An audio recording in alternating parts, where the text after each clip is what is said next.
ഒരു പെണ്ണിന്റെ പൂർണ്ണത എനിക്ക് തന്നത് രഘുവേട്ടനാ.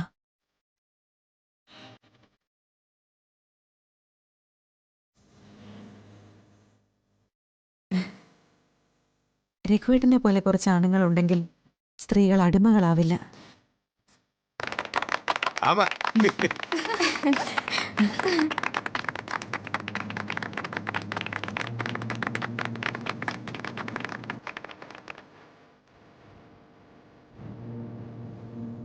ഇതിനപ്പുറത്തേക്ക് ആനിവേഴ്സറിക്ക് അച്ഛനൊരു ഗിഫ്റ്റ് കൊടുക്കാനില്ല.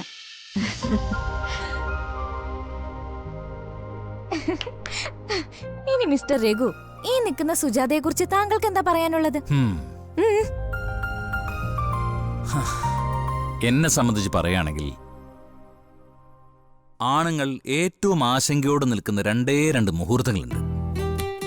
ഒന്ന്, നമ്മുടെ ജീവിതത്തിലേക്ക് വരാൻ പോകുന്ന പെണ്ണിനെ കുറിച്ച്. രണ്ട്, അവള് പ്രസവിക്കാൻ കയറിയതിന് ശേഷം ലേബർ റൂമിൽ നമ്മൾ കുഞ്ഞിനെയും കാത്തിരിക്കുന്നത്.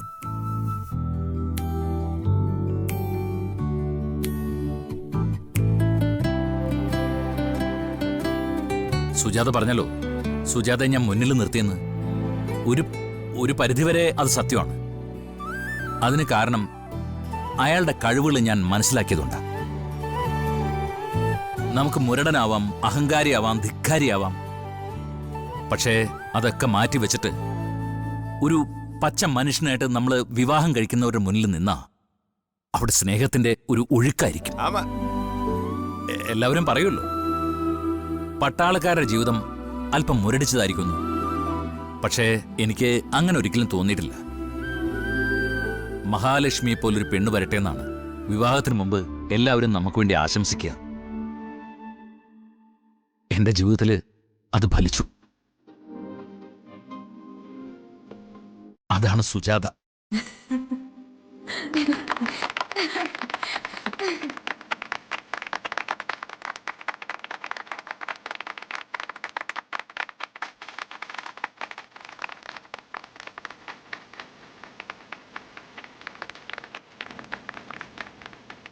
അങ്കിൾ, നിങ്ങളെ കണ്ടു പഠിക്കാത്തവരുണ്ടല്ലോ, പരമവിദ്യകൾ.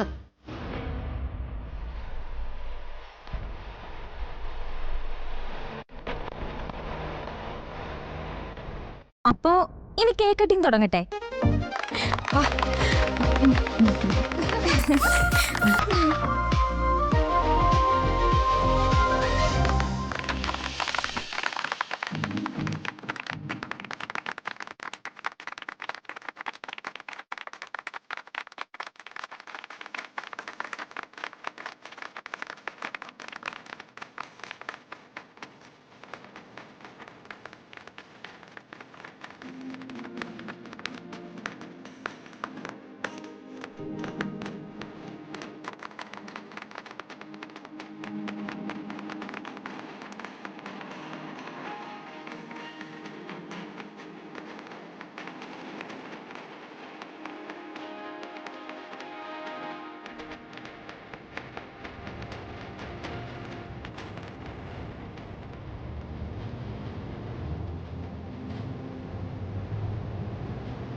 എന്തു പറ്റി മോളെ?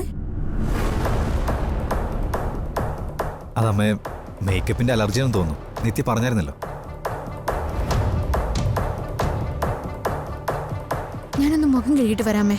അല്ല മോളെ, ഞാനത് പെട്ടെന്ന് വരാം.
എന്തിനാടി കഴുകിക്കളഞ്ഞ്? ചന്തമൊക്കെ പോയല്ലോ നിന്റെ.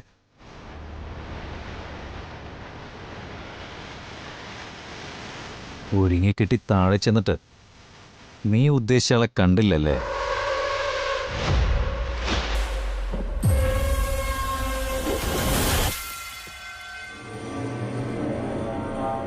നിന്നോട് ഞാൻ പറഞ്ഞിട്ടുണ്ട്,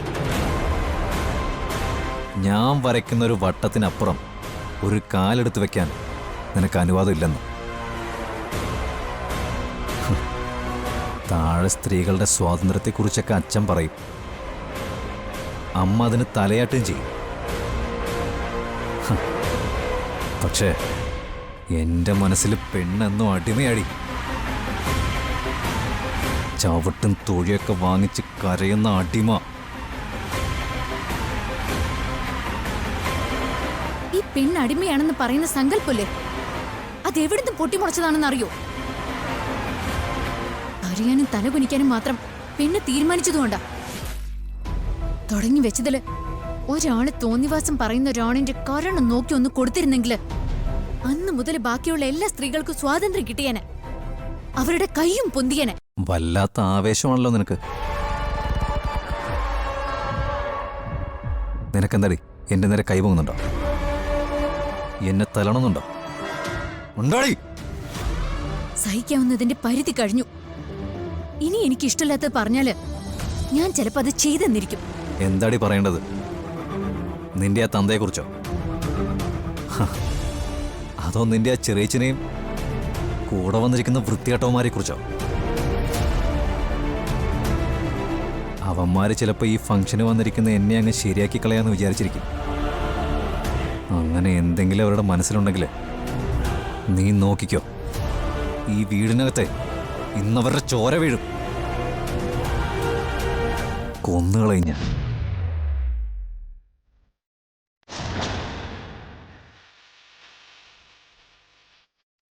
പിന്നെ നിന്റെ തന്തയില്ലേ, ആ ശ്വാസം മുട്ടി വലിക്കുന്ന പേക്കോലം, മങ്ങാതെൻ്റെ നേരെ പോലും നിൽക്കില്ല. എൻ്റെ കാൽക്കല് വീഴ്ത്തും ഞാൻ. എൻ്റെ കാല് നാക്കിക്ക് ഞാൻ അയാളെ കൊണ്ട്.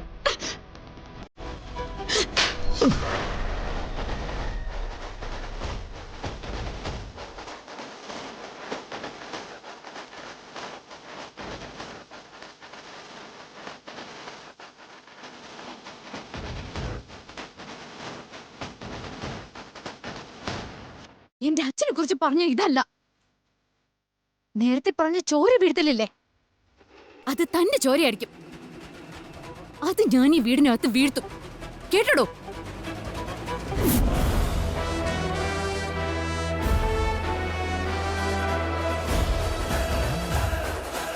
എന്താടി വല്ലാത്ത രൂക്ഷതയുണ്ടല്ലോ നിന്റെ നോട്ടത്തില്. പല്ല് കടിക്കുന്നുണ്ടോ നിനക്ക്?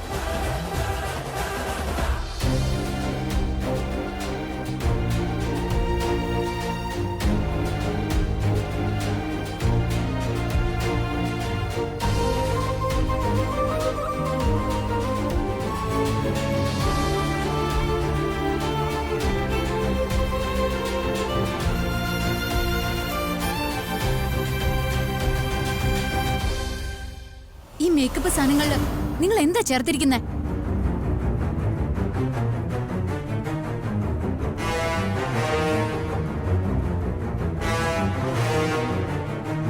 ഒരു നാണം കെട്ട കാര്യം ഇവിടെ നടന്നാ അതിന്റെ പുറകിൽ നിങ്ങൾ തന്നെ ആയിരിക്കുമല്ലോ.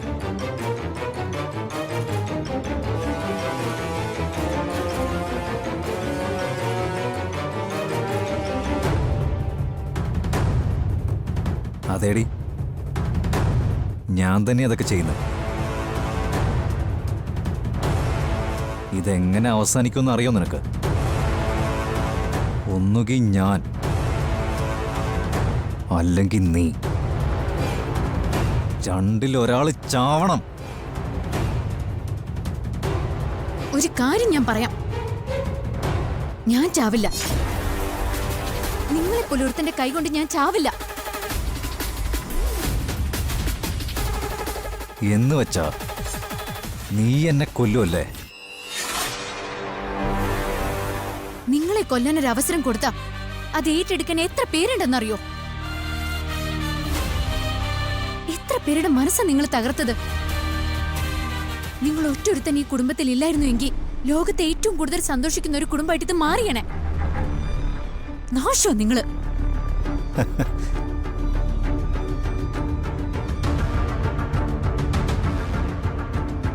താഴെ ഒരു ഫംഗ്ഷൻ നടക്ക, അല്ലെങ്കിൽ ഈ പറഞ്ഞതിനെല്ലാം ഞാൻ പ്രതികരിച്ചേനെ. നീ എന്ത് പ്രതികരിക്കാനടി? താഴെ വന്നിരിക്കുന്ന ചാവാലിപ്പട്ടികളെ കണ്ടിട്ട് എന്നോട് കുരയ്ക്കാൻ നിൽക്കണ്ട. നിനക്ക് വേണ്ടി ആര് സംസാരിച്ചാലും അതെന്റെ അച്ഛനോ അമ്മയോ ആരാണെങ്കിലും വേണ്ടില്ല, അവരെ ഞാൻ കൈകാര്യം ചെയ്തിരിക്കും.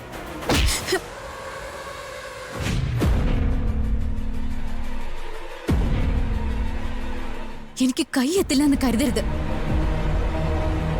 സ്വന്തം അച്ഛനെയും അമ്മയെയും പോലും ഇത്രയും വിലയില്ലാതെ സംസാരിക്കുന്ന നിന്നെ ഏത് രീതിയിൽ കൈകാര്യം ചെയ്താലും അതിലൊരു കുഴപ്പമില്ല. നിങ്ങളൊരു സാഡിസ്റ്റാ. ജനിപ്പിച്ചവരെയും കൂടെ ജനിച്ചവരെയും കൂട്ടത്തിൽ നിൽക്കുന്നവരെയും കൊല്ലാൻ വേണ്ടി നിൽക്കുന്ന സാഡിസ്റ്റ്.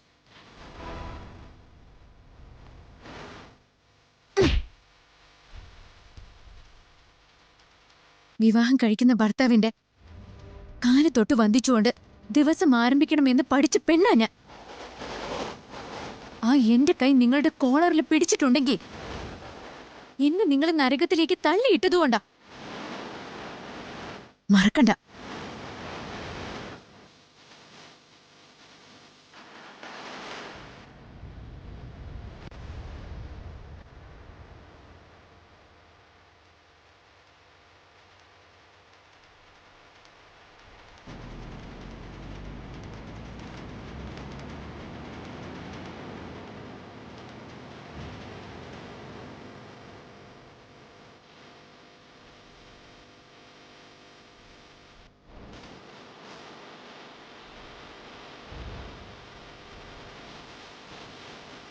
ഞാൻ പോട്ടെ.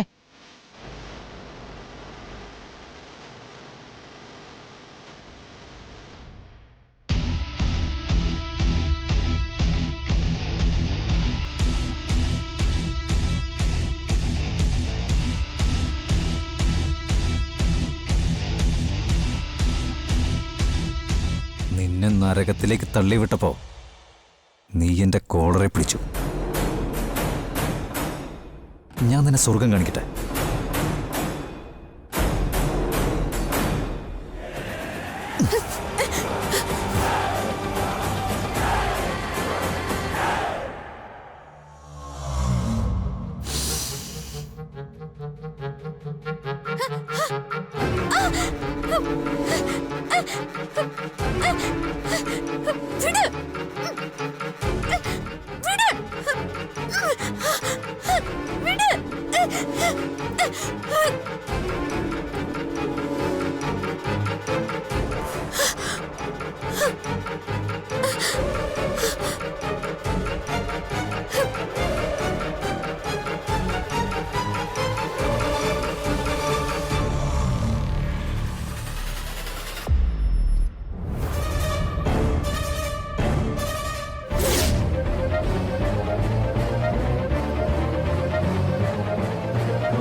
എടാ,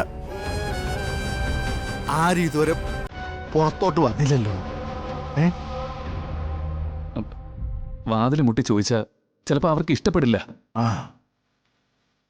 എനിക്ക് നല്ല ടെൻഷനും ഉണ്ട്. തെറ്റ് എനിക്കും ഉണ്ടടാ. പക്ഷേ എന്തെങ്കിലും ഒരു ഇഷ്ടക്കുറവ് വന്നാൽ അകത്ത് കിടക്കുന്ന അവളെയല്ലേ അത് ബാധിക്കുന്നേ. എനിക്കത് ഓർത്തിട്ടാ. എടാ, ഇത്തിരി നേരം കൂടെ നോക്കാം. അത് കഴിഞ്ഞാൽ പിന്നെ ചോദിക്കാതെ നിവൃത്തിയില്ലല്ലോ.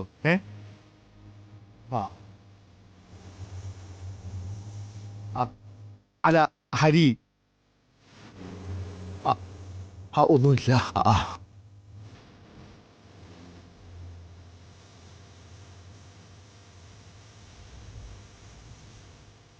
എന്തു പറ്റിയതാ പെട്ടെന്ന്?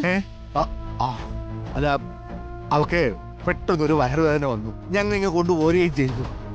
അവിടെ ലേബർ റൂമിലുണ്ട്. എന്തിനാ ലേബർ റൂമില്? മാസം തികഞ്ഞിട്ടൊന്നുമില്ലല്ലോ.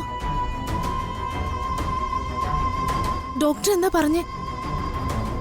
ഞങ്ങളത് വെയിറ്റ് ചെയ്തുകൊണ്ടിരിക്കുന്നത്. സംയുക്തമ്മയുടെ ഇവള് വിളിച്ച് പറഞ്ഞപ്പോ ഞാൻ സ്ഥലത്തുണ്ടായിരുന്നില്ല. ഫോണിൽ കൂടി ഇവളുടെ കരച്ചിൽ കേട്ടപ്പോ ഓടിപ്പിടിച്ച് വന്നതാ ഞാൻ. നിങ്ങൾ എന്തിനാ ഇത്രയും ടെൻഷൻ അടിക്കുന്നേ? ഞങ്ങൾ പിന്നെ ടെൻഷൻ എടുക്കാതെ കുഞ്ഞിന്റെ കാര്യത്തിൽ വേറെ ആരാ ടെൻഷൻ എടുക്ക?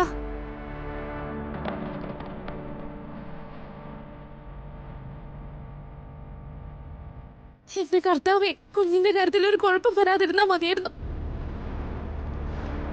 നീ ഒന്ന് സമാധാനിക്ക അലീസേ, വിവരം അറിയട്ടെ. പെണ്ണിച്ച, ആ വേട്ടുമുക്കിലെ പള്ളിയിലെ 1000 മെഴുകുതിരി ഞാൻ നേർന്നിട്ടുണ്ട്. എന്തെങ്കിലും ഒരു വിവരം അറിഞ്ഞാൽ അത് അപ്പൊ തന്നെ പോയി നടത്തണം. കേട്ടല്ലോ? നീ വാ, നമുക്ക് നടത്താം. നീ വന്നേ.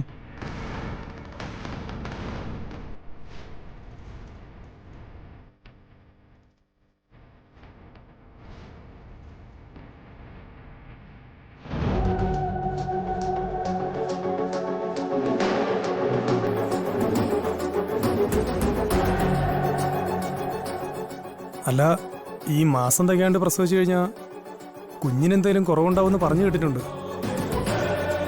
നമ്മുടെ പ്രതീക്ഷകളെല്ലാം തെറ്റിപ്പോയില്ലേ ഹരി? കുഞ്ഞിനെ വളർത്തുക, കുഞ്ഞ് ഓടിച്ചാടി നടക്കുക, നമ്മുടെ ആഗ്രഹത്തിനനുസരിച്ച് വളരുക എന്നൊക്കെ പറയുന്നത് അങ്ങനെയല്ലേ?